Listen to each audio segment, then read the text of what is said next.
অফিসে রাতের বেলা ইদানিং আমার প্রচুর কাজ থাকে, কাজ গোছাতে গোছাতে রাত 12টা বেজে যায়। 12টার পর এশার নামাজ পড়লে কি নামাজ হবে? উত্তর হলো যে এশার নামাজ মূলত সুবহি সাদিকের আগ পর্যন্ত আদায় করা যায়। ভোর রাতে আমরা যখন ফজরের ওয়াক্ত হয়, ফজরের ওয়াক্ত যখন শুরু হয়, ততক্ষণ সেই সময়টাকে সুবহি সাদিক বলা হয়।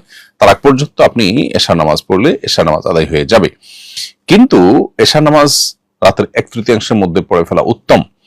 মধ্যরাত পার হয়ে গেলে, রাতের ঠিক অর্ধেক সময় পার হয়ে গেলে তারপর এশার নামাজ পড়লে সেটি কিন্তু অনুত্তম হয়, মাকরু হয়। অতএব কোন কোন সিজনে, কোন কোন মৌসুমে রাত 12টা কিন্তু মধ্যরাতের পর হয়ে যায়। মধ্যরাত বলতে 12টা নয়, মধ্যরাত বলতে সূর্য যখন ডুবেছে সন্ধ্যায়, তখন থেকে নিয়ে সুবহি সাদিক পর্যন্ত যেই কত ঘন্টা কত মিনিট হয়, এর ঠিক মাঝামাঝি যে সময়টা, এটাকে মধ্যরাত হিসেবে গণ্য করা হবে শরীয়তের দৃষ্টিকোণ থেকে। অতএব সেটা ক্রস করে গেলে তারপরে এশা নামাজ পড়লে আদায় হয়ে যাবে, অনুত্তম হবে। আপনার উচিত তার আগে নামাজ পড়ে শেষ করা।